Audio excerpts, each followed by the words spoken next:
Hola nuevamente a todas y a todos y nuevamente nos encontramos después de varios meses ya una vez más haciendo una entrevista a una persona egresada de ese campo interesante de la psicología en la Universidad del Valle. Después de varios meses y de hacer otro tipo de actividades, volvemos a la ruta de explorar el área humana de las personas egresadas de ese campo del saber en Univalle. Y en esta oportunidad, gracias por esta amable en aceptación a esta invitación, querida Mariana Otero, te doy la bienvenida a este espacio, muy amable. Gracias por invitarme. Y como te había comentado, pues hay unos lineamientos interesantes que te los vamos a plantear para que por favor nos compartas tu perspectiva al respecto. Y la primera inquietud, interesante poder saber qué significa Univalle para ti. Mm, Univalle entró en mi vida muy temprano porque fue en el momento en que llegué con mi familia de Medellín. Yo nací en Medellín y nos sacó la violencia y llegamos a Cali cuando yo tenía 7 años y mi papá empezó a trabajar en la universidad en ese momento, en el 82. Eh, entonces, pues llegó muy temprano a mi vida. Y luego, en realidad, para toda mi familia, Univalle ha sido muy importante porque mi hermano estudió en Univalle, mi hermana estudió en Univalle y yo también. Entonces, hicimos todos el recorrido allí y eh, me acuerdo que cuando estaba terminando la carrera, ya he terminado materias, seguía yendo. Me iba a sentar en la cafetería, todavía estaba haciendo la tesis, pero ya no tenía cursos, o sea, no tenía ninguna razón de ir y seguía yendo porque para mí era un lugar muy importante, era como una segunda casa. Pasaba más tiempo allí que en mi casa y sin embargo vivía al frente, o sea, mi casa quedaba muy cerca. Ahora, ¿qué piensas de ese cambio muy reciente, hace como unos 3 meses, 3, 4 meses aproximadamente, que ya no es un instituto de psicología en Univalle, y a ti ni siquiera te tocó el instituto, te tocó la escuela de psicología, Mm. asumo yo? ¿Qué piensas de que hoy en día es una facultad como tal? Pues me parece una muy buena noticia. La verdad es que estoy muy desconectada desde hace muchos años, pero pues cuando lo supe me dio mucha alegría porque pues quiere decir que tiene mucha más independencia y que ha crecido. Entonces, pues un lugar que ha marcado tanto mi vida, pues me alegra que siga progresando y creciendo. Por favor, si eres tan amable, también cuéntanos acerca de tu historia, en más detalle, quiero decir, un poquito como más, con más minucia, cómo se da en ese momento tu contexto familiar, social y el momento en detalle de cómo llegas allí a estudiar psicología, por qué la escoges específicamente y por qué te vas después por una área específica de ese campo del conocimiento, por ejemplo. Bueno, yo creo que la psicología hizo parte de mi vida siempre. Había algo en mí de psicóloga desde siempre, porque mi papá es psicólogo y en mi casa pues era muy presente. Cuando yo era pequeña habían grupos de estudio en la casa de Medellín donde venía Zuleta y el psicoanálisis era como muy presente desde siempre. Entonces yo como que crecí allí dentro, más o menos como Bélix y la poción mágica. Para mí el psicoanálisis y la psicología pues fueron siempre parte de mi vida. Sin embargo, en el momento en que tuve que decidir qué iba a hacer como estudio, fue muy difícil decidir porque yo vengo de un colegio muy especial, que es el Colegio Luis Horacio Gómez. Es un colegio con una orientación pedagógica alemana eh, que se llama Steiner. Y es un colegio que sensibiliza mucho al arte. Entonces, desde muy pequeña estaba dibujando, la música estaba súper presente en mi educación, em, el arte estaba muy presente y yo tenía mucho miedo de entrar a estudiar algo que me alejara de ese contacto casi cotidiano con el arte. Eh, entonces, pues yo quería estudiar arte aplicado, artes plásticas, y me acuerdo de una conversación con mi papá en la que él me dijo, uy Mariana, pero piense bien porque estudiar arte uno tiene que ser muy bueno para salir adelante. No cualquiera logra sobrevivir haciendo arte. Entonces tenga mucho cuidado, elija bien, esté muy segura de que es un camino difícil. Bueno, entonces la otra opción era psicología. Yo había encontrado un libro de Stanislao en la casa de mi tío, ya empezaba a leer y me había fascinado el psicoanálisis eh, y entonces yo pues empecé a preguntarme si podía hacer eso. Y también ahí me dijo, Mariana, mucho cuidado, porque usted es muy sensible, entonces para ser psicólogo hay que ser muy fuerte. Y yo, bueno, como que todo me lo desmontaba. Y al final decidí que si estudiaba psicología podía seguir haciendo cosas artísticas. En cambio, si estudiaba arte, la psicología, pues era más difícil de seguir en contacto con ella. Y entonces me decidí por entrar a psicología. Fue así que tomé la decisión.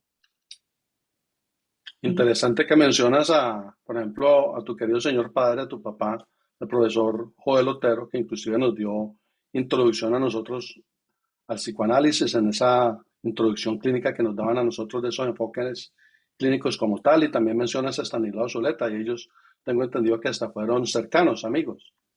Sí, ellos fueron muy amigos y Soleta fue como su maestro. Eh, y incluso pues eso determinó en parte mi vida porque en un momento cuando era pequeña mis papás se fueron a vivir a Cali. Ellos se conocieron en Bogotá porque mi mamá es de Bogotá. Se fueron a vivir a Cali y en Cali no pasaron mucho tiempo porque mi papá quería como tener un lugar suyo, que su familia, él decidiera qué rumbo tomaba y decidió que quería irse a una ciudad donde no hubiera familia, que estuviéramos solo nosotros. Bueno, yo todavía no había nacido.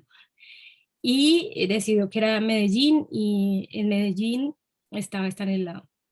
Entonces, ya desde Bogotá eran cercanos y en Medellín se encontraron de nuevo. Y luego cuando volvimos a Cali, ya todos, porque en Medellín nacimos mi hermana y yo, eh, cuando volvimos a Cali, Estanislao estaba en Cali. Y yo me acuerdo pues de tardes en que iba a la casa de Estanislao y, y jugaba con su hija, con Moral, Con Morela. Morela, sí. Pero bueno, después nunca fuimos amigas, ya no estamos en contacto, no sé nada de ella.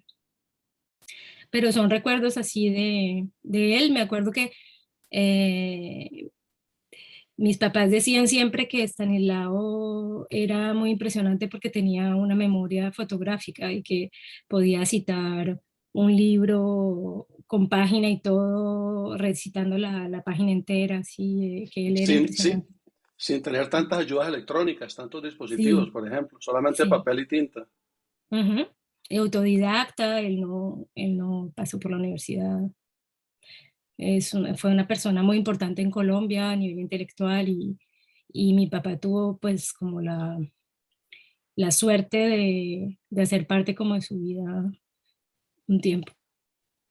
Me llama también la atención, Mariana, que mencionas que encontraste por ahí en una pequeña biblioteca familiar un libro de él, de Stanislao Zuleta. Me llama la atención si es un libro que él escribió como tal, porque no tengo conocimiento que él haya sido tan escritor, o un libro que alguien escribió acerca de él, o de las No, no, era conferencias un de él. libro de él sobre el psicoanálisis y era un libro que tenía mi tío, un hermano de mi mamá que yo quise muchísimo. ¿Recuerdas el Eh, nombre aproximado del título no, de no ese tengo ni libro? idea, imagínate, eso fue, yo estaba adolescente, pues tenía 17 años, así. Entonces no tengo el recuerdo de ese libro que era de psicoanálisis, no sé si se llama Introducción al Psicoanálisis, algo sobre el psicoanálisis, como muy básico, donde él hablaba, ah, no me acuerdo bien, pero era como del determinismo psíquico, hablaba del determinismo psíquico. Fascinante detalle. Qué cambios recuerdas de los que te contempló ver allí en Univalle o en psicología? ¿Qué cambios tienes capturados aún en tu mente que nos quieres compartir? Cambios tanto a nivel general de la universidad, del campus, cambios sociales, culturales o de psicología. Me acuerdo que cuando yo entré a la universidad había una reforma eh, que empezó ahí, o sea, empezó con nosotros. Y era una reforma que implicaba que los estudiantes de los primeros años tenían que elegir ciertos créditos en ciertas materias, de ciertas orientaciones, pero uno podía elegir la materia que quisiera. Por ejemplo, tenía que tener una cantidad de créditos en arte y entonces podía elegir lo que quisiera en arte, si era literatura, si era teatro, si era... eh, y así, había como créditos que uno tenía que cumplir. Entonces, pues me acuerdo que en esa época yo vi historia del cine, vi, eh, mm, no me acuerdo cómo se llamaba, pero era teoría de la argumentación, literatura, cosas que no tenían tanta relación directa con la psicología. Después habían otras materias que eran obligatorias, como historia de la psicología, por ejemplo. Habían ciertas materias que eran obligatorias y que eran de psicología y otros créditos que uno elegía. Entonces era genial porque uno se creaba su propia formación en función de lo que le interesaba. Me Parte pareció de que ese, era un momento muy bonito, ese momento de como de que le permitieran al estudiante hacer parte e integrante de su propia formación. parte, recuerdo yo de ese movimiento de reforma, de apertura, que venía inspirado en esa apertura de Europa a raíz de la caída del muro y la gran apertura de política, social y académica. Entonces, el rector Galarza entra en esa onda también, en esa tónica, y propicia ese cambio de esa estructura que tú Ujú, mencionas, de apertura sí, de los conocimientos para que las áreas interactuaran las unas con las otras. exactamente. Y era súper bonito porque, por ejemplo, en la historia del cine yo conocí gente que estaba en ingeniería, en psicología, en, que estaba en sociología, en economía. Había gente de todas las carreras en la misma aula de clase. Entonces, era muy chévere porque eso nos permitió también como estudiantes conocer también alumnos de otras carreras y como otras visiones de las cosas, porque ellos pues veían otras clases y era un momento como de cruce de muchas cosas muy, muy bonito. Y caigo en cuenta en este momento que no había quizá caído en cuenta de ese detalle, tuvo que ver con que ya se había puesto en marcha la nueva constitución que inició a raíz de la constituyente del 91 y ya estaba poniéndose en marcha aspectos de esa constitución que contemplaban inclusiones culturales, sociales, traer a Mm, personas de comunidades raizales a las universidades, de las comunidades negras y también hizo parte de eso, quizá. seguramente. Mm. ¿Qué anécdotas recuerdas, estimada Mariana, de todas esas épocas? Has mencionado por ahí unas brevemente, quizá otras que nos quieras compartir, anécdotas significativas, interesantes de ese periplo, ese paso tuyo por Psicología en Univalle. Yo me acuerdo que una cosa bien curiosa pues fue que yo fui alumna de mi papá. Entonces, eso fue muy, muy difícil para los dos. Eh, Fue muy difícil para los dos porque, bueno, habían algunas materias que me tocó ver con él, como psicopatología, que fue como obligatorio, pero otras que yo decidí ver, como psicoanálisis y estética, eh, otra sobre la violencia, psicoanálisis y violencia, algo así. Porque pues me interesaba y porque me gustaba oírlo hablar y porque él era muy buen profesor.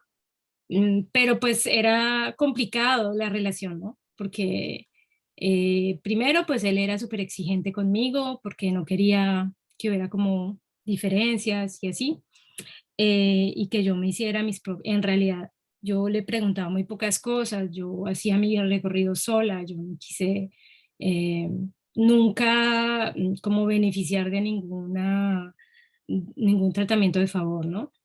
Pero pues había todo ese mito, ¿no? Y para mí siempre fue muy pesado cargar con el hecho de ser la hija de, ¿no? Eh, pero al mismo tiempo, pues había muchas anécdotas chistosas, ¿no? Por ejemplo, una vez había una revuelta y estábamos en clase y pues a mí primero me cogía de monitora, si yo no fuera monitora y no me pagara nadie, yo era su monitora, entonces las fotocopias eran yo las que las tomaba, ¿no? Y, y pues por otro lado, ese día yo pues empecé a decirle, pues iba caminando adelante, porque nos sacaron del salón y yo empecé a gritarle, papi, eh, nos podemos tal vez ir a otro salón en ingeniería, algo así. Y él me volteó a mirar con unos ojos así enormes. Y después en la casa me dice, Mariana, las relaciones entre los hijos y los padres cambian con el tiempo y uno deja de llamarse de la misma manera que cuando son pequeños, porque él se ha sentido muy incómodo que yo lo llamara así, pero me salió como natural, ¿no? Pues yo nunca lo había llamado de otra manera. En medio de la angustia por la protesta, por la intensidad de la Sí, situación. sí, me salió así. Y entonces, entonces después le empecé a decir viejo y él no le gustó mucho tampoco el cambio, ¿no? Eh, pero sí, yo creo que fue un poco difícil para los dos. Y la verdad es que una de las cosas que yo pienso que inconscientemente me trajo tan lejos fue tratar de ser yo misma, o sea, de alejarme de ese peso de ser la hija de, o sea, que yo quería hacer mi recorrido, mi propio lugar, irme a un lugar donde nadie me conociera y poder existir por mí misma y que no hubiera como como esas huellas adelante, ¿no? Que me pudiera construir sin estar a la sombra. Mm.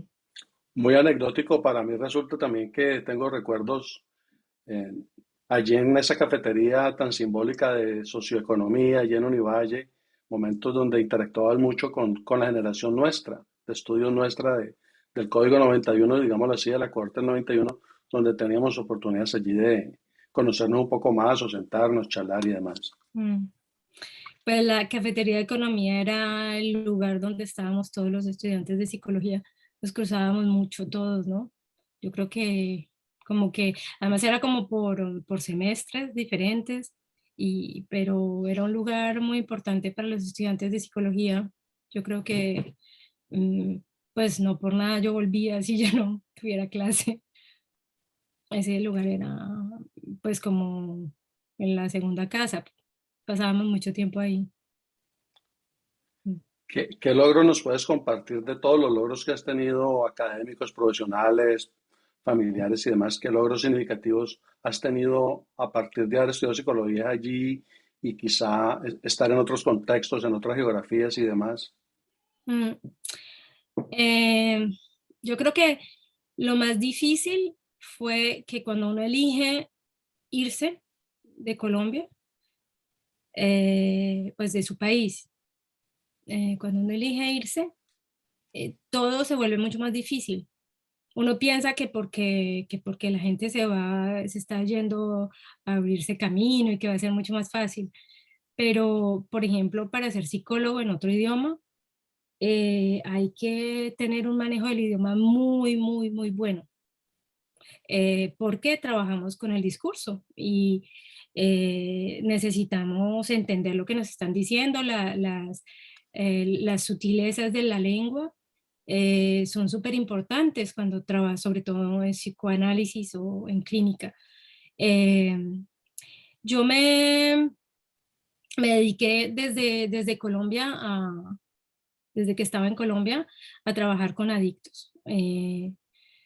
Yo hice mi primera práctica en Hogares Claret y luego trabajé ahí y luego trabajé en otro centro especializado en adicciones y prostitución antes de venir a Francia. Y eso me abrió un poquito de puertas aquí para que me permitieran trabajar en mi área, aunque todavía no como psicóloga.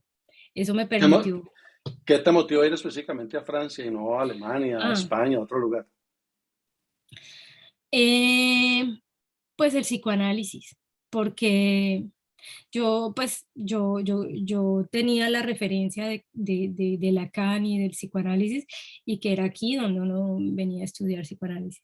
Yo vine, mi hermana eh, tenía muchas ganas de que yo me fuera porque ella sentía que en Colombia eh, el área que me gustaba a mí, que era el área del trabajo clínico, pero en lo social, eh, porque yo tenía una formación de psicoanálisis y comunitaria, una mezcla un poco Poco extraña, ortodoxa. ¿Y por qué, exactamente. y por qué la escogencia de psicoanálisis con lo comunitario? Por ejemplo, también es aspecto interesante saberlo. Yo elegí la comunitaria porque a mí me marcó mucho en mi infancia la violencia, el hecho de que nos sacaran de Medellín, eh, y yo quería entender qué podía llevar a una persona a ese grado de violencia. Y entonces desde adolescente yo leía mucho eh, todos esos libros que estaban un poco a la moda sobre los sicarios y sobre lo que pasaba en Medellín. Como no nacimos para semilla, por ejemplo. Ajá, por ejemplo.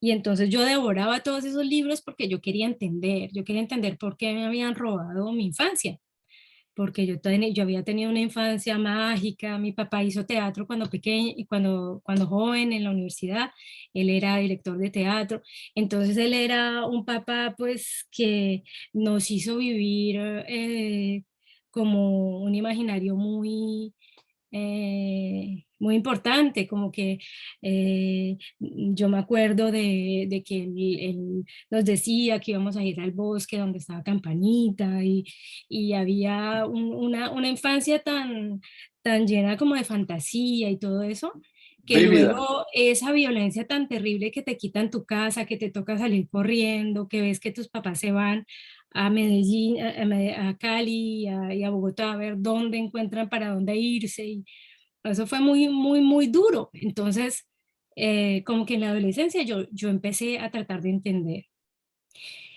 Y entonces, pues el psicoanálisis siempre me interesó, pues era como terreno conocido. Eh, pero la comunitaria era como para darme cuenta, esa gente que vive en situaciones tan difíciles, cómo hace, qué pasa con esa gente. Y en realidad es lo que ha marcado enormemente mi trabajo, porque yo desde entonces trabajo con adictos y todavía, ¿no? Todavía trabajo en un centro especializado en adicciones. eh, y pues todo mi recorrido lo he hecho allí, en ese centro. Ahora, desde hace poco, empecé como ya a salir y entonces estoy a medio tiempo y a medio tiempo sigo trabajando, estoy trabajando como psicóloga clínica en un consultorio, abrí mi consultorio, pero pues hace un año. Todo el resto de tiempo ha sido un trabajo como entre los dos, entre la clínica y lo social. Eh, como para mí ha sido siempre muy importante tratar de escuchar a la gente que está en situaciones de precariedad muy difíciles y que necesitan tanto como una escucha y ayuda, ¿no? Eh, Esa es una cosa muy bonita en Francia y sobre todo que yo sentí que ha llegado como al lugar correcto, porque yo trabajo en una asociación con una orientación psicoanalítica que nació del psicoanálisis y es una asociación donde la palabra es muy importante, donde... ¿Qué asociación es, donde Mariana? uno- ¿Ah? ¿Qué asociación? Si se puede saber qué asociación Se es. llama Asociación de Lutte contre la Toxicomanie, eh, Asociación de Lucha contra la Drogadicción. Eh, y pues es la más antigua de Estrasburgo. Eh, y es Desde que una llegaste a asociación, Francia, desde que llegas a Francia, siempre has estado establecida allí en esa región, allí en ese lugar sí, específico, siempre en Estrasburgo. llegué aquí directamente. Y llegué a Estrasburgo porque mi hermana me puso en contacto con una señora que había vivido aquí y pues que me cambió la vida porque pues ella, mi hermana le dijo que yo siempre había soñado venir a Francia y ella se llama Gloria Hurtado. Ella le dijo, pero pues ¿cómo así que siempre ha querido? No, mándemela, que los sueños para que se realicen tienen que volverse proyectos. Y entonces yo fui donde ella y ella me mostró fotos, me habló muchísimo de Estrasburgo, de esta región. eh, Gloria y yo me Hurtado, enamoré, yo le dije, yo voy ahí, yo quiero vivir ahí, es muy bonito, yo quiero vivir ahí. Me llama la atención saber si es Gloria Hurtado la misma, la egresada de psicología también o de consejería psicológica de Univalle, la periodista No, o es otra Gloria Hurtado. no Ok. es otra Gloria Hurtado. Ella tenía un restaurante en Cali mucho tiempo que se llamaba La Petite France y era un restaurante alsaciano de esta región. Mm. Entonces, bueno, ella me abrió las puertas para que yo llegara a Estrasburgo y luego mi idea era, bueno, yo llego a Estrasburgo y de ahí veo para dónde cojo. Mi referencia era París 8 porque en Univalle todo el mundo hablaba de París 8 y cuando llegué a Estrasburgo descubrí que era la tercera ciudad con más psicoanalistas por metro cuadrado. Eh, la tercera después de Buenos Aires y Nueva York. Entonces me quedé, me quedé aquí. Querías estar en medio de un contexto muy psicoanalítico. Sí, y en realidad era así. Eso está cambiando mucho últimamente. En Francia están atacando mucho el psicoanálisis y el comportamentalismo está tomando mucha fuerza. Pero cuando yo llegué, el psicoanálisis era fuertísimo, era muy, muy fuerte. Y entonces las asociaciones estaban muy atravesadas por el psicoanálisis y pues en realidad en la que yo trabajo nació de ahí, nació de un grupo de psicoanalistas que crearon una asociación para tratar de hacer algo, porque en esa época, como de los 70, había una cantidad de gente que tenía muchos problemas de adicción y había muchas sobredosis y en ese momento abrieron el centro.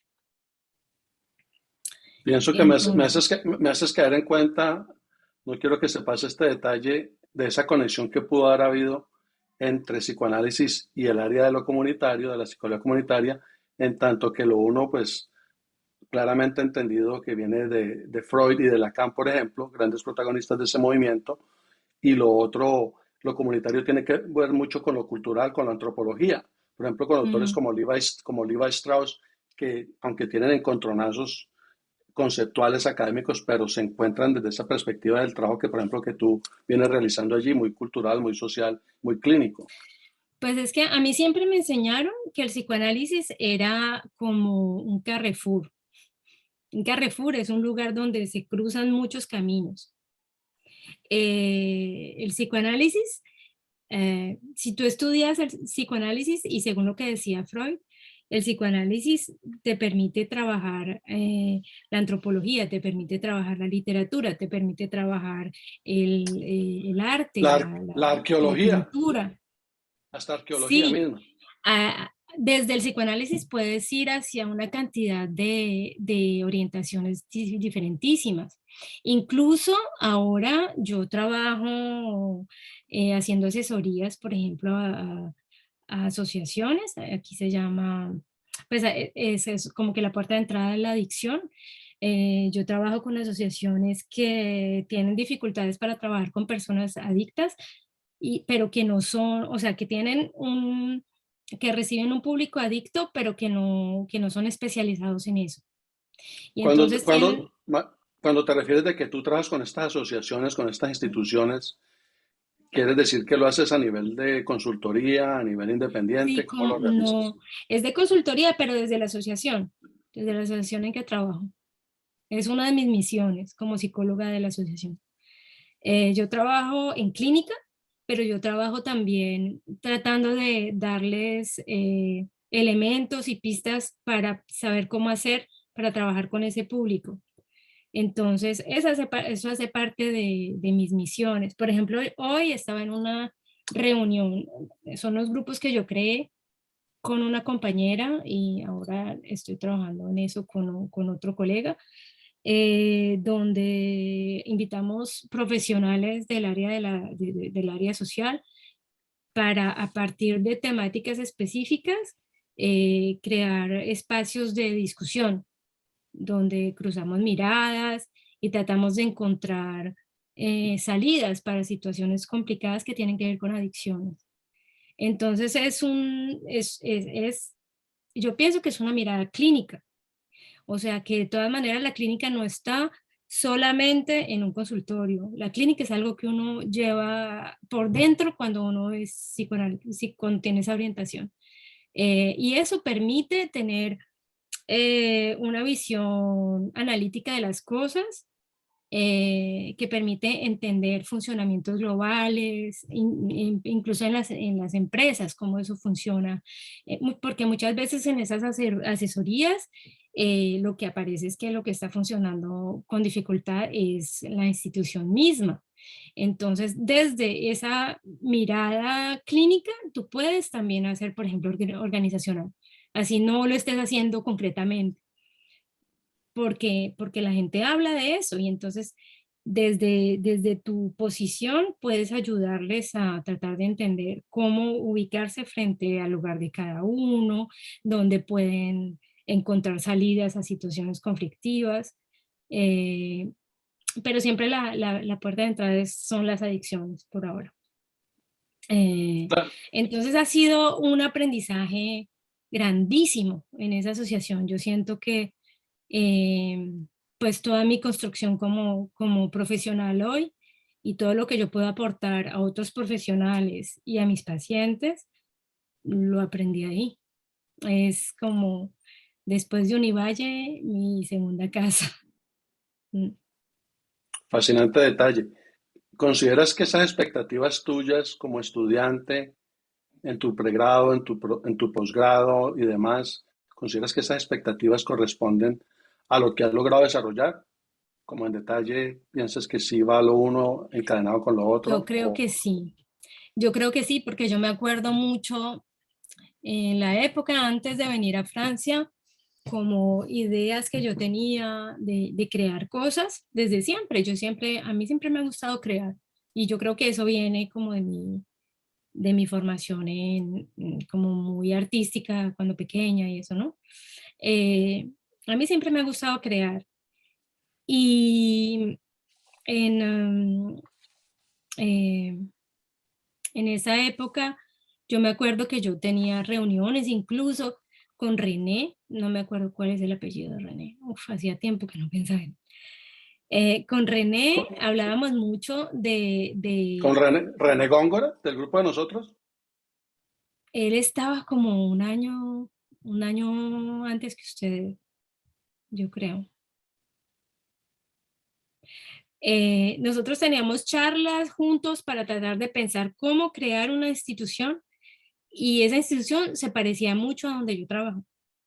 Por ejemplo, pensábamos en un centro de documentación donde la gente pudiera informarse sobre las adicciones. Ya habían muchas cosas que después yo encontré ahí. que ya los franceses habían pensado y habían creado y yo llegué y aprendí muchísimo en ese lugar. Aparte de lo que has mencionado, el arte, la cultura, que te llamó poderosamente la atención desde niña, el contexto familiar que vives y la psicología como tal, ¿qué otros saberes te han aportado a ti como persona, como profesional, como persona de la psicología? Bueno, yo creo que para un psicólogo, sobre todo un psicólogo que trabaja en un área tan complicada como son las adicciones, que está confrontado todos los días a unas historias completamente terribles, tiene que tener no sé si se dice así en español, no sé cómo se dice, como, como que una chimenea, como que algo salga por algún lado, Una eh, válvula de escape, una una válvula de válvula de escape, escape. exactamente. Eh, porque, porque si no, no resiste, o sea, es muy, toma mucha energía. Y yo encontré mi válvula de escape es la fotografía. Cuando, cuando yo estaba decidiendo qué iba a estudiar, entre otras cosas, estaba la fotografía, solo que yo no veía como que podía estudiar para ser fotógrafo. Pero yo siempre quise ser fotógrafo. Y aquí hay un lugar que se llama la Casa de América Latina, donde hay unos festivales de cuentos que cada año, que son organizados con cuentos en español, en portugués y en francés, pero sobre todo en español. Y durante 7 años yo tomé fotos de cuenteros. Luego empecé a tomar cursos de fotografía y ahora es como mi pasión. O sea, tengo un laboratorio en mi casa, hago cianotipos, son un tipo de revelado azul, eh, como a la antigua. Eh, yo necesito como lugares distintos míos. Tengo la fortuna de que mi compañero también adora eso, entonces no lo invado con mis cosas porque él también es apasionado por eso. Y, y entonces eso me permite como tener unos tiempos de escape, por ejemplo, nos vamos a un bosque con la cámara, tomamos fotos y no pensamos en nada y estamos pensando solo en la luz y en dónde está la mejor foto. Eh, y Las eso como que, perspectivas, las perspectivas mismas. sí, y eso como que me hace encontrarme conmigo misma, como con lugares muy profundos que tengo en mí desde pequeña y, y me ayuda mucho Es a poder encontrar la fuerza para hacer esta profesión que no es fácil. tener distintos espacios, como lo describes tú, para exteriorizar esas cosas, esos conflictos internos tan intensos a veces que vivimos. Y Y otra cosa es que aparte, para todo terapeuta es súper importante ver a un terapeuta.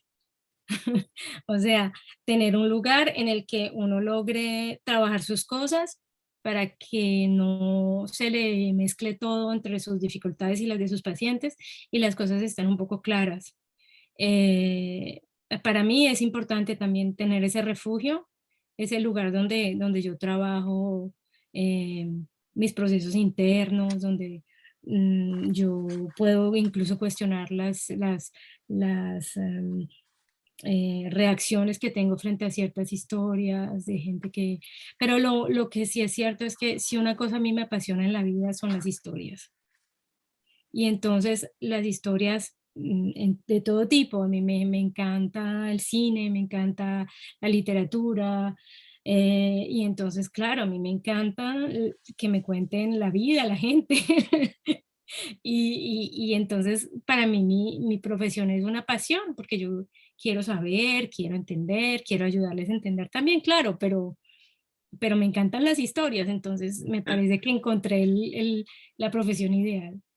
en términos que se me ocurren en estos momentos cándidamente, lo voy a lanzar, una psicóloga muy clínica, social, muy culturalista.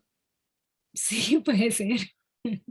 Mira, Mariana, y aparte de estas áreas, ¿qué más incluirías tú si fueras decana de una facultad de psicología o directora de un instituto de psicología, ¿qué otras áreas, aparte de esto tan cultural, tan social, tan clínico, qué otros aspectos incorporarías en la formación de los psicólogos a partir de ahora, contemplando lo actual, por ejemplo, la tecnología y Mm, demás? Bueno, yo pienso que la tecnología es básica, pero ellos ya están ahí adentro, o sea, no hay como que uno no puede evitarlo. La tecnología hace parte de la vida de todo el mundo ahora, ¿no? Eh, pero yo pienso que esa formación que tuvimos nosotros, en la que teníamos algo que decir sobre lo que nos podía gustar o no, y podíamos elegir nuestras materias y todo, a mí me parece que eso se debería conservar. Eh, y también empujar a los estudiantes a que se interesen en muchas cosas diferentes, así vengan de un área u otra. A mí me parece que esa idea era una idea como a retener, porque un ingeniero que está sensibilizado a la literatura, que está sensibilizado al teatro, es un ingeniero un poco diferente. No sé, o sea, como que me parece que la universidad es el lugar en el origen era el lugar donde se aprendía de todo, o sea, no era solamente una materia que uno elegía ni una profesión específica, se aprendía de todo. Yo pienso que la base, tal vez después, con el tiempo, sí uno tiene que como especificarse, como que la formación debe ser más específica, pero esa base que tuvimos nosotros en la que nos empujaban a descubrir cosas nuevas que no tenían nada que ver con lo que pensábamos que íbamos a estudiar, sorprendernos con eso, a mí me parece que eso fue una idea genial. Eso se Y debería mantener. mantener, y en esa línea, si es que se pudiera hablar de, o se pudiese hablar de algo esencial en una ciencia tan compleja, tan profunda, tan amplia como la psicología, si se pudiese hablar de algo esencial en ella, ¿qué sería eso tan esencial para ti en ese campo de conocimiento o qué sería lo esencial en la formación de los psicólogos, de las psicólogas? A ver, la psicología viene de la filosofía y el primer libro de psicología es el Tratado del Alma de Aristóteles. Eh, yo creo que eso se nos olvidó a todos, de dónde venimos. Y yo creo que los psicólogos debemos tratar de entender qué es lo que querían decir con eso del alma, eh, los filósofos antiguos.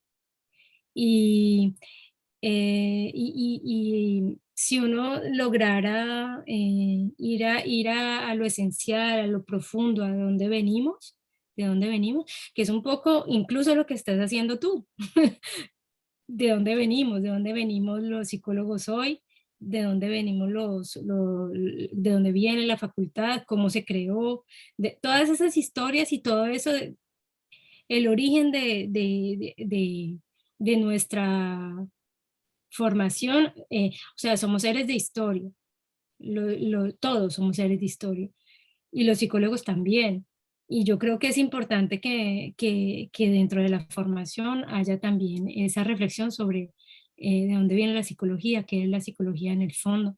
Eh, la psicología, yo pienso que uno se puede hacer una visión distinta según la orientación, hay muchas orientaciones diferentes, hay muchas visiones diferentes, pero en el fondo es una mirada, la forma como uno mira el mundo. Uno no puede mirar el mundo de la misma manera cuando uno es psicólogo, eh, porque, porque nos abrieron los ojos a otras cosas. Es lo mismo que uno, uno no puede ver un edificio de la misma manera que un arquitecto, porque el arquitecto ve unos detalles que, que uno no ve, que tiene otra sensibilidad. Más físicos. Digamos, los Sí. biólogos o los médicos ven la parte física y nosotros vemos algo de lo que tú mencionas y relacionándolo con eso, porque mencionas para mí espectacularmente Aristóteles, ese primer tratado de psicología que viene de la filosofía, como tú lo describes, tiene que ver, por ejemplo, en esa línea, lo que llamamos al alma o el alma, tiene que ver con lo espiritual, o eso son cosas iguales o distintas.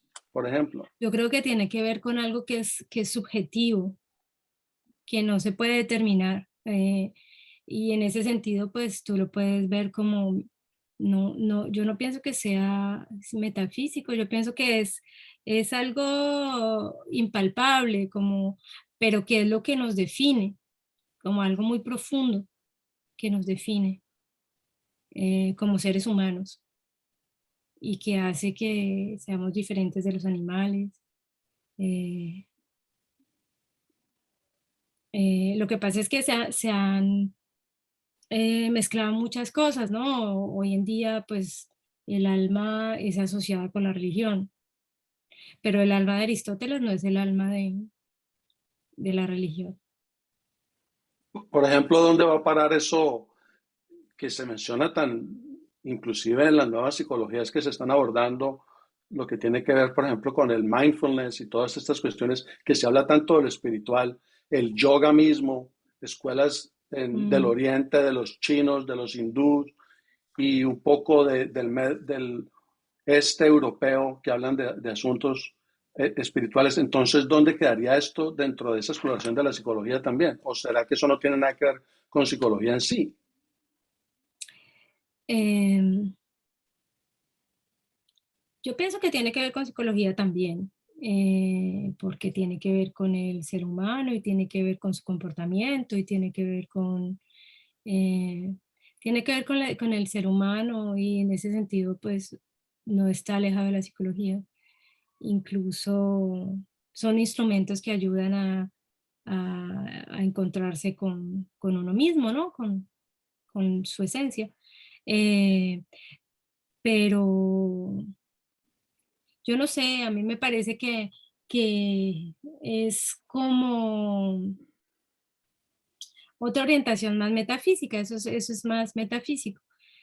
Sin embargo, pues así sea, o sea, ¿qué no tiene que ver con la psicología cuando te estás hablando del humano? Es complicado de decir eso, no tiene que ver con la psicología.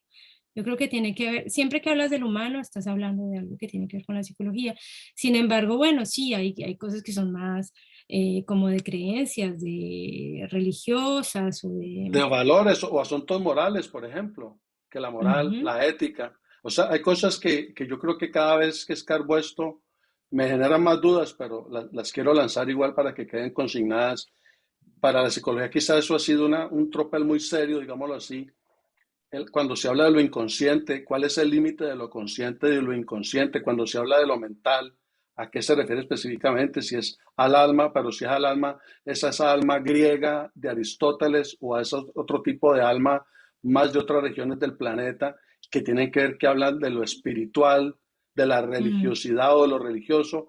Es decir, son asuntos a veces muy minuciosos que quizá la psicología todavía está en esa lucha de poner cada término operacionalmente hablando, ujú, digámoslo así, para entenderlo más claramente. ujú. Sí, como sí, es una cuestión interesante, es una pregunta interesante saber, ¿no?, cuál es el límite entre el uno y el otro. Pero yo pienso que en psicología, o sea, en filosofía el alma no es lo mismo que para los hindúes, o de pronto sí, sí, porque también es un poco filosófico. No sé, nunca me había hecho la pregunta, pero me parece que es una muy buena pregunta. Mm. Ahora, ¿cuál sería ese aporte tuyo, el más significativo de los que has realizado a tu disciplina, a la psicología? ¿Cuál sería ese aporte que tú pudieras decir, este es mi granito de arena hasta el momento? O si lo estás construyendo aún, ¿cuál es? Si se puede saber. Ese aporte de Mariana Otero al campo de la psicología o de las psicologías. Yo no sé, me parece que mi aporte como psicóloga es facilitar la reflexión. Es una cosa que me gusta mucho y que yo pienso que es esencial. Facilitar la reflexión en los otros, como el análisis de las cosas. Eso con los pacientes, pero también para que se entiendan, para que puedan avanzar en sus dificultades. es importante que se conozcan y que analicen y entiendan las cosas y que reflexionen sobre sus situaciones. Eso con los pacientes, pero también con los profesionales con los que trabajo, por ejemplo, donde tenemos unas conversaciones increíbles eh, que les permiten ver muchísimas cosas que no habían visto antes, y sin embargo no soy yo la que se las aporto, son ellos los que tienen todo eso por dentro, pero crear espacios de palabra permite que la gente se cuestione y se haga preguntas y vaya más lejos en la reflexión. Y me parece que en eso, eso es algo que yo he podido aportar, como abrir espacios de palabra, espacios de reflexión para la gente. Y me parece que eso es ser psicólogo, es pues en todo caso psicólogo clínico. Y no importa dónde estás, porque eso lo puedes hacer en una discusión con amigos, en la sala de tu casa, como lo puedes hacer con profesionales, como lo puedes hacer con un paciente en un consultorio. Eh, pero yo pienso que eso es lo que ha aportado, como ayudarle a la gente a reflexionar, a pensarse y a pensar su trabajo y a pensar eh, para mejorar o para encontrar soluciones. Como no darle las soluciones a la gente, sino ayudarles a encontrar las herramientas en ellos mismos para avanzar poco a poco, a, a construir poco a poco una demanda para ir hacia un profesional que les pueda ayudar, como tejiendo cositas poco a poco. Eh, yo pienso que eso es lo que he podido aportar a la gente en general, la gente que cruzo, como esa capacidad de reflexión y de Gracias, interrogación gracias por, importante com- para por avanzar. com- gracias por compartir ese aspecto. Ahora, esta inquietud yo se la había planteado a otros egresados y egresadas desde que iniciamos estas búsquedas o estas indagaciones de la historia nuestra, de las raíces, como lo narrabas anteriormente, de esos comienzos, pero estábamos en otro contexto, estábamos en la parte más fuerte de la pandemia porque estamos lidiando con el confinamiento. Te hablo de Mm. mediados del año 2020. Ahora supuestamente estamos ya más de salida, ya no hay tanto confinamiento, pero igual esta pregunta es interesante planteártela a ti porque estás en Estrasburgo, en Francia, en un rincón por allá, un Cerca de poquito Alemania. lejano, cerca de Alemania, cerca al centro, a la parte centro, pegando para el norte de Europa y demás. Interesante saber cómo has lidiado tú, desde tu óptica personal, profesional, humana, familiar, con esto de la pandemia, que ni se sabe si en realidad estamos saliendo de ella todavía o si estamos hablando de algo de pospandemia, qué sé yo. ¿Cómo has vivido esto? ¿Cómo te has adaptado y cómo lo has aprendido a manejar? Bueno, mm, para mí fue súper importante el primer confinamiento. ¿Por qué? Porque paramos de correr. Yo me la paso corriendo. Siempre estoy corriendo para acá, para allá, una cita, una cosa. Estoy todo el tiempo corriendo. Y en ese momento que paramos, yo creo que para muchísima gente fue como, por fin tengo el tiempo de preguntarme si lo que estoy haciendo es lo que quiero, o si la vida que tengo es la que quiero, o si, yo creo que fue para todo, para mucha gente fue un momento o de mucha angustia porque se tenían que confrontar ellos mismos, o de darse cuenta de un momento a otro que lo que estaban haciendo no les gustaba o que querían otra cosa. Por ejemplo, fue el momento en que yo decidí abrir mi consultorio, eh, donde me dije, bueno, he dedicado toda mi vida a trabajar con adicciones, ahora quiero otro espacio, un espacio donde pueda hacer otro tipo de clínica. Y Qué tan fácil fue para ti, una foránea, una extranjera colombiana, abrir su propio consultorio clínico de atención psicológica en Estrasburgo, Francia? ¿Qué tan sencillo ha sido eso? Pues es que como que lo abrí en el mejor momento, porque todo el mundo hablaba de psicólogos y de psicólogos y que era necesario ir al psicólogo O sea, y utilizaste el mercadeo entonces. sí, indirectamente, porque no era no tenía ninguna intención. Al contrario, ya me había casi decidido abrirlo cuando ¡pam! Cerraron todo y yo, ay, ay, ay, es que, ¿será que si voy a poder? ¿Qué va a pasar? Entonces esperé un poco y no, cuando lo abrí, yo siempre he trabajado, pues la gente ha venido. Yo casi no trabajo por video porque no quiero. Porque me parece que la gente con la tecnología está perdiendo la capacidad de hacer esfuerzos. Pero bueno, como que sí, o sea, como que ya te llaman y te dicen, ay, es que no puedo, voy a llegar tarde, entonces mejor hagamos por video. Y yo, pues no pudo, no vino, no se organizó.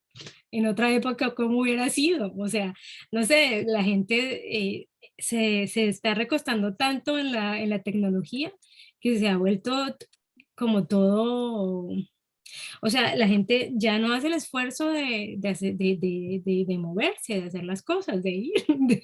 Y entonces, por eso no lo hago, sino con gente que ya conozco, que ya he visto en consulta y que por una razón real no puede venir. Y O sea, por de ejemplo, las personas que no son perezosas y se atreven a ir a tu consultorio, eh, ya que nos ofrece esta ventana, ¿cómo transcurre? Obtener ese sabor sería espectacular. ¿Cómo transcurre una cita de estas? Una consulta contigo, a grandes rasgos, lo que puedas contar, obviamente, manteniéndote dentro de tu ética. ¿Cómo transcurre a grandes rasgos una consulta terapéutica psicológica de un paciente tuya o tuyo interactuando bueno, en lo ese primero es que consultorio? mis pacientes, hay unos que hablan español y otros que hablan francés. Eh, entonces, eso ha sido un aprendizaje muy grande, porque es que la mayoría eso es una cosa muy importante, y es que durante mucho tiempo, cuando yo llegué a Francia, yo sentía que cuando yo hablaba francés no era la misma que cuando hablaba español, porque eh, cuando uno está empezando a aprender una lengua, pues no tiene todas las palabras. No tiene todas las palabras. Entonces no puede ser como es en español, o sea, no puede, porque no se puede expresar de la misma manera. Entonces no te ven de la misma manera. Eh, y a mí me costó mucho hacer coincidir las dos Marianas. Y llegó un momento en que estaban muy separadas. O sea, por ejemplo, para mí el trabajo era en francés. Cuando yo empezaba a hablar de psicología, se me salía el francés, o sea, era en francés. Y entonces cuando abrí el consultorio, eh, pues como que para mí la psicología era en francés y todo lo que eran los amigos, todas las cosas un poco más así, como más Más cotidiana. emocionales, eran en español. Bueno, hasta que encontré a mi marido que habla francés y que es francés, entonces ahí ya como que la cosa cambió. Pero pero entonces con los pacientes tuve que hacer otra vez todo ese recorrido de volver a la Mariana, hacer como llamar a la psicóloga que hablaba español. Esa no existía, ¿no? Entonces al principio fue súper extraño, como empezar a coger los pacientes en español. Pero es muy bonito y también eso, que como para mí es más afectivo, entonces tengo que tener mucho cuidado porque muchas veces me identifico, me acuerdo de cosas de cuando llegué, no sé si les tengo que decir o no, eh, no sé, como que hay todo un trabajo en mí también para guardar mi lugar y no mezclarme como en el No tema de es tan las personas. sencillo, no es tan sencillo el asunto No es en tan sencillo, es ocasiones. más fácil en francés. Sí. Ma- Después, bueno, cómo es una consulta conmigo? Pues ¿cómo te podría explicar? Es que es tan diferente de una persona a otra. Depende de lo que te digan. Lo que sí es que yo no soy una psicóloga que no habla, yo hablo. Yo pregunto, yo ayudo a las personas a mirar un poco más allá, eh, eh, interpreto, eh,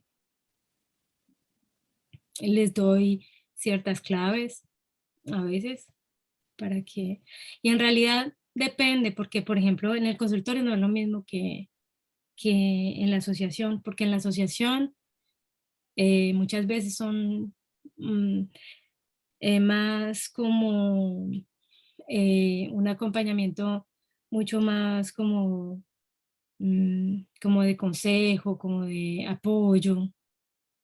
Y entonces la parte como más de silencio, de dejar que el otro hable, que es menos presente porque los adictos necesitan una presencia diferente. O sea, algunos les cuesta hablar, por ejemplo, tienen muchas dificultades para poner las palabras como para utilizar la palabra adecuada y, y a veces son unos diálogos muy pobres y entonces hay que como prestarles palabras porque tienen un lenguaje muy corto. O sea, depende de la persona que vea. Yo creo que hay que adaptarse también, ¿no? No te podría decir exactamente cómo soy como terapeuta.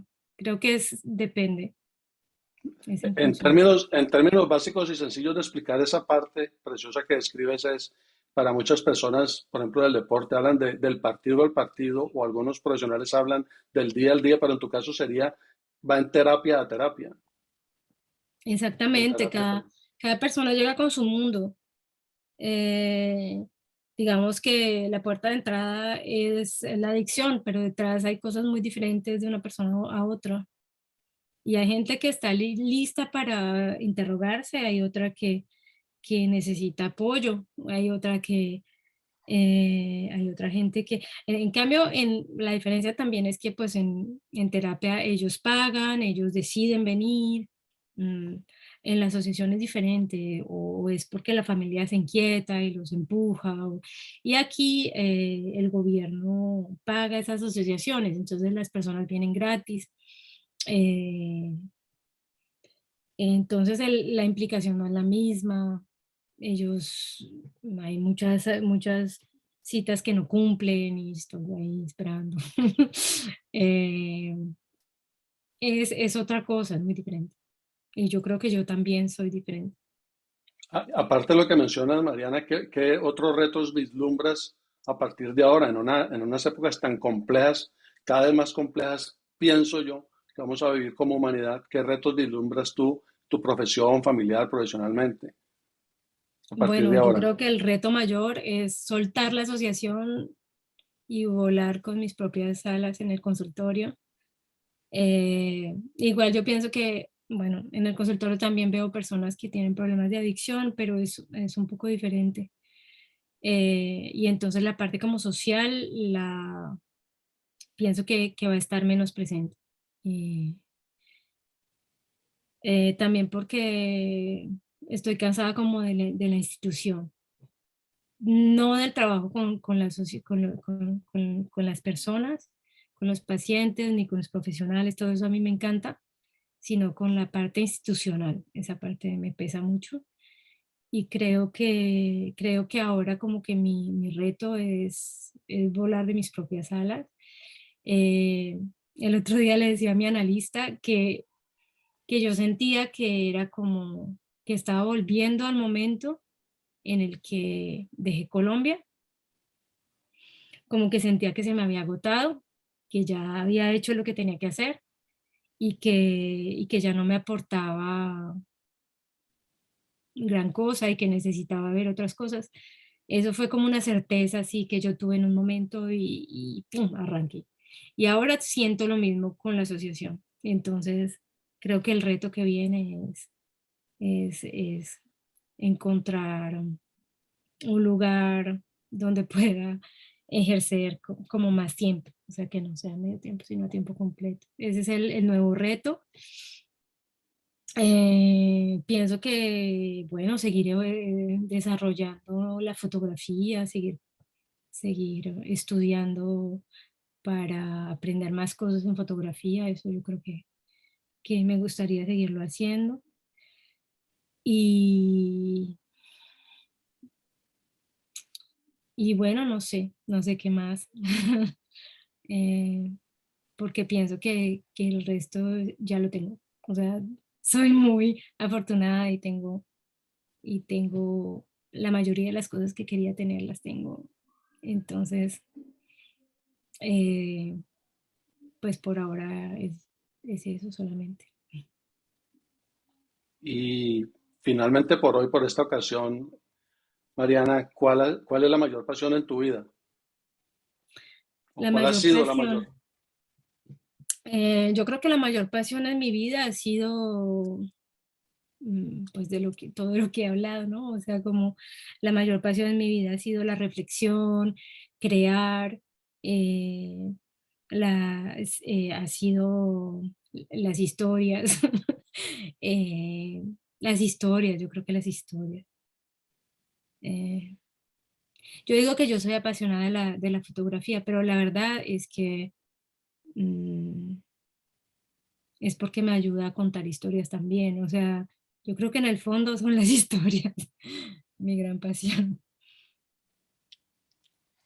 Fascinante recorrido. Muchas gracias, querida Mariana, por este tiempo precioso que nos has facilitado para recopilar esta historia de vida tan fascinante, un testimonio a mi entender muy detallado y muy específico de una mujer como yo lo interpreto en estos momentos, luchadora, que no se limitó a ser una persona extranjera, sino que trató de adaptarse y ser una persona naturalizada, nacionalizada, que fueras servicial al contexto de Francia, de Estrasburgo, donde estás. Y creo que eso le Mm. da un tinte específico a esta reconstrucción histórica por medio de tu registro de vida, de tu testimonio en lo que respecta a psicología en la Universidad del Valle. Muchas gracias. Gracias a ti por la invitación. Muchas gracias y gracias también por este proyecto que es muy bonito.